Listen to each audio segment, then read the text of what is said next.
आज से कुछ वर्षों पूर्व तक श्री खाटू श्याम जी का नाम केवल राजस्थान में ही जाना जाता था, मगर इधर कुछ वर्षों से खाटू श्याम जी का प्रचार इतना अधिक बरछ गया है कि केवल भारत में ही नहीं अपितु समूचे विश्व में न केवल इन्हें जाना जाता है कि बल्कि अनेक परिवार खाटू श्याम जी के चमत्कारों को अपनी आंखों से प्रत्यक्ष देख चुके हैं।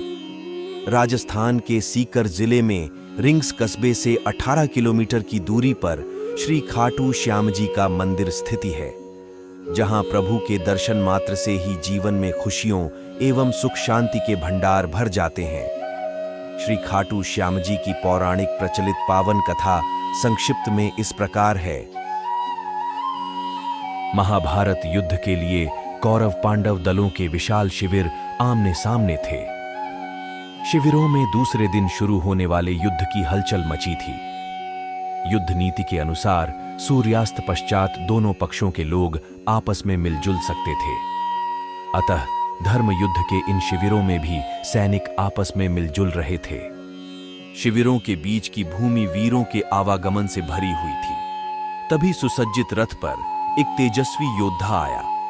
पीपल वृक्ष के नीचे उसने अपना रथ रोका, घोड़ों को खोलकर चरने के लिए छोड़ दिया, शिरस्त्राण शस्त्र आदि उतारकर जलपान किया और अपने रथ पर विश्राम करने के लिए बैठ गया।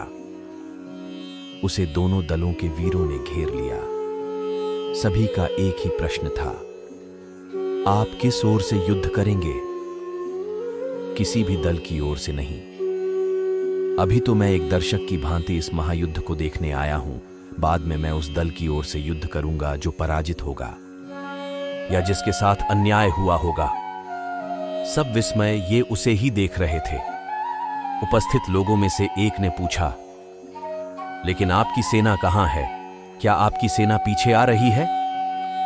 नहीं, मुझे सेना की आवश्यकता नहीं है, मैं बिना सेना के ही आया हूं, बर्बरीक ने गर्व से कहा। तब आप पराजित दल की सहायता कैसे करेंगे? आगंतुक महाबली मुस्कुराया। मुझे सेना की आवश्यकता ही नहीं है, मुझे अपने इस धनुष और इन 3 बाणों पर असमी विश्वास है।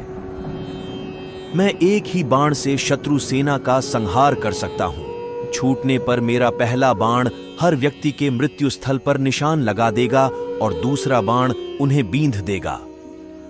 आपका नाम? बहुत से लोगों ने विस्मय से पूछा। मैं भीमसेन का पौत्र, घटोत्कच का पुत्र महाबल बर्बरीक हूं। आंधी की तरह कुछ ही क्षणों में यह बात दोनों शिविरों में फैल गई। हर किसी पर बर्बरीक का ही नाम गूंज रहा था।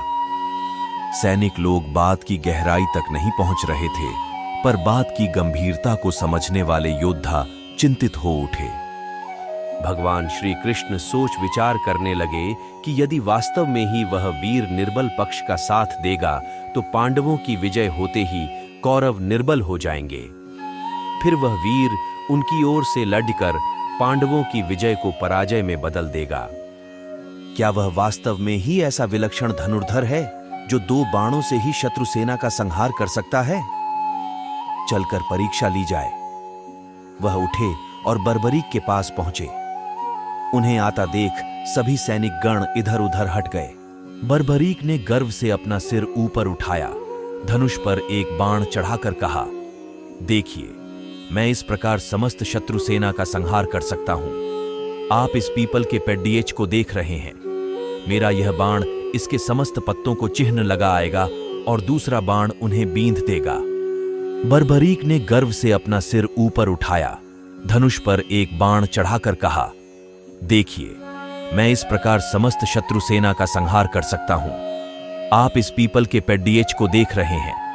मेरा यह बाण इसके समस्त पत्तों को चिह्न लगा आएगा और दूसरा बाण उन्हें बींध देगा। आप चाहें तो मैं धरती पर बिखरे इन सूखे पत्तों को भी बींध सकता हूं। श्री कृष्ण यह दृश्य देखने को उत्सुक थे। उन्होंने 2 पत्ते तोड़ लिए, एक को हाथ की मुट्ठी में बंद कर लिया और दूसरे पांव के नीचे दबा लिया। बर्बरीक ने अभिमंत्रित करके बाण छोड़ा। सभी ने देखा कि पेड्डच और धरती का प्रत्येक पत्ता चिन्हित था।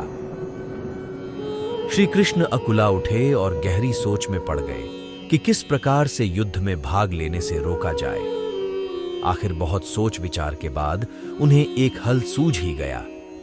प्रातःकाल वह उठे और याचक का रूप बर्बरीक के पास पहुंचे। वह संध्या वंदन कर रहे थे। संध्या वंदन के उपरांत बर्बरीक ने याचक से कहा, आज्ञा करो ब्राह्मण देवता, क्या इच्छा है? कुछ दान पाने की इच्छा है महाराज। ब्राह्मण रूपधारी श्री कृष्ण ने कहा, यहां तो मेरे पास विशेष धन नहीं है, परदेश में हूं। ये बहुमूल्य वस्त्राभूषण हैं, इनकी इच्छा हो तो कहो। मेरे पास में जो कुछ भी होगा वह मैं तुम्हें दान में अवश्य दूंगा। वस्तु तो वही मांगूंगा जो आपके वश में है। तब मुझे कोई इनकार नहीं, चाहे तुम मेरे प्राण मांग लो। प्राण, इतना दंभ अच्छा नहीं है महाबली। कह तो दिया। अच्छा, ऐसा है तो मुझे अपना शीश काट कर दे दीजिए।